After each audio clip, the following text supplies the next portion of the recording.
Kita akan bahas di segmen ini ya teman-teman. Jangan lupa tonton terus videonya.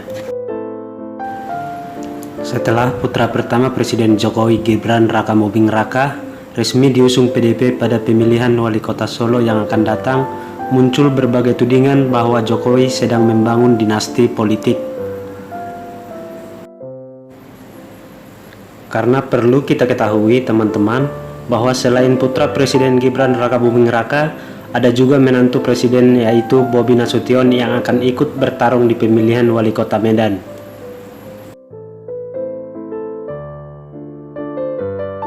Sampai di sini kalau menurut saya sah-sah aja kalau ada banyak orang yang berpandangan kalau Jokowi lagi bangun dinasti politik. Termasuk saya juga akan mempunyai pendapat tentang hal ini, karena di alam demokrasi ini kita bebas mengutarakan pendapat kita tentang hal apa saja.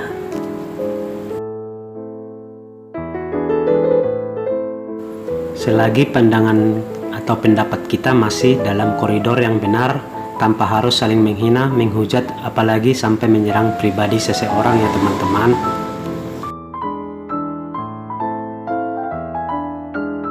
Kalau menurut saya, dinasti politik bukan terjadi di era sekarang saja, sudah terjadi sejak zaman dulu. Bahkan di negara seperti Amerika pun masih melakukan hal ini, walaupun Amerika sudah menganut sistem demokrasi jauh lebih dulu daripada kita. Tapi itu pun masih tetap terjadi. Cuma masalahnya, apakah Presiden Jokowi akan mengikuti langkah-langkah yang dilakukan para pendahulunya? Dan nyatanya Jokowi melakukan hal yang sama dan juga tidak ada bedanya dengan pemimpin-pemimpin terdahulu kita.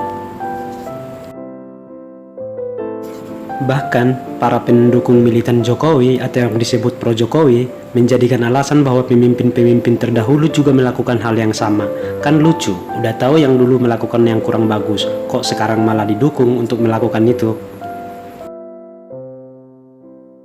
Jadi pendukung militan boleh-boleh saja, tapi kalau ada hal-hal yang kurang bagus dilakukan pemimpin kita, harusnya diingatkanlah, dikasih masukan yang positif, jangan malah didukung untuk melakukan hal apa saja, apalagi kita tahu bahwa itu kurang bagus untuk pendidikan politik kita ke depan. Ya, jadi pendukung jangan buta mata dan buta hati, harus juga berani kritik kalau itu bertentangan dengan hati nurani rakyat. Karena kita memilih Jokowi karena kita ada harapan bahwa Jokowi berbeda dengan pemimpin-pemimpin kita terdahulu, dan juga karena kita yakin Jokowi tidak akan memanfaatkan kekuasaannya demi kepentingan keluarga. Tapi nyatanya hal-hal seperti itu masih juga terjadi di era Presiden Jokowi. Kalau menurut saya, kenapa harus maju sekarang? Kenapa tidak menunggu masa jabatan Presiden Jokowi selesai dulu, baru Gibran maju untuk pemilihan apapun itu, supaya terlihat bebas dari berbagai kepentingan, dan juga demi nama baik Presiden Jokowi. Di sini bukan berarti saya juga punya hak untuk melarang Gibran untuk maju, karena bagaimanapun dia juga punya hak yang sama seperti warga lainnya. Mungkin ini hanya masalah etika dan momen politik saja. Karena menurut saya sangat sulit untuk mengatakan tidak ada kepentingan di sini. Kita ambil aja contohnya, bahwa pada awalnya jalan politik Gibran sebenarnya tidak terlalu mulus pada pencalonan ini. Karena sejak awal DPC PDIP Kota Solo telah mencalonkan Ahmad Purnomo yang notabene adalah kader PDI Perjuangan dan juga wakil wali kota Solo saat ini untuk menjadi wali kota Solo pada pilkada yang akan datang. Tapi pengurus pusat PDI Perjuangan meredam usulan dari DPC tersebut. Dan yang lebih tidak elok lagi, menurut informasi yang kita dapat, bahwa Pak Purnomo mendapat kabar dia gagal mendapatkan rekomendasi partai justru datang dari Presiden Jokowi ketika diundang ke istana, dimana kita tahu bersama kalau istana kepresidenan adalah fasilitas negara. Dan itu adalah milik seluruh rakyat Indonesia yang seharusnya tidak digunakan untuk urusan politik tertentu. Dari sini saja Presiden Jokowi sudah termasuk memanfaatkan kekuasaannya demi kepentingan keluarga. Makanya buat para pembela Jokowi yang budiman, jadilah pendukung yang cerdas dan realistis. Kritiklah kalau memang perlu untuk dikritik, berikan masukan kalau ada yang dirasa menyimpang. Jangan dibela mati-matian terus, sekalipun presiden telah keliru dalam menjalankan tugasnya. Harus berani mengatakan salah kalau memang salah, itu baru pendukung yang cerdas. Kalau istilah milenial sekarang, jangan bucin-bucin amat lah kalau jadi pendukung.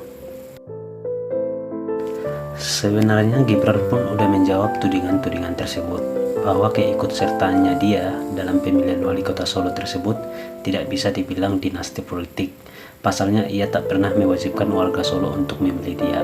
Karena saya ikut kontestasi, bisa saja menang, bisa juga kalah, tutur Gibran. Kita pun harus menghargai jawaban Gibran atas tudingan-tudingan tersebut. Akan tetapi sekali lagi saya katakan bahwa akan sulit mengatakan tidak ada kepentingan dalam hal ini. Karena baru di awal proses pencalonan aja, Jokowi sudah turun tangan untuk membicarakan hal ini.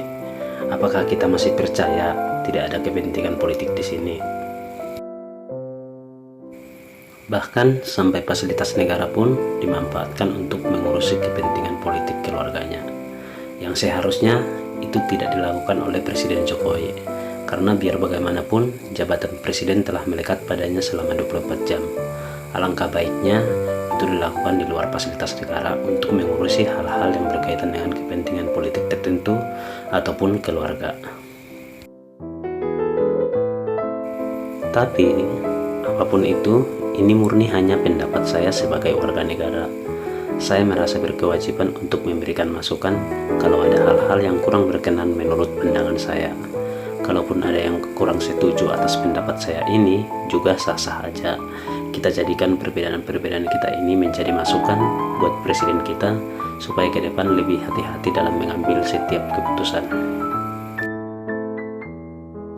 Dan saya juga masih meyakini bahwa peristiwa-peristiwa seperti ini tidak akan terjadi untuk pemimpin-pemimpin kita berikutnya, agar demokrasi kita semakin matang dan bisa terlepas akan kepentingan-kepentingan penguasa, dan seluruh warga bisa mendapatkan porsi yang sama dalam hal berdemokrasi, dan tidak ujuk-ujuk dapat tiket spesial yang itu tidak bisa didapatkan oleh warga yang lain, dalam hal ini kader partai. Kasihan para kader partai yang sudah berjuang dari bawah dan punya prestasi juga, tidak bisa mendapatkan kesempatan hanya karena kepentingan politik para penguasa. Itu sangat tidak adil menurut saya.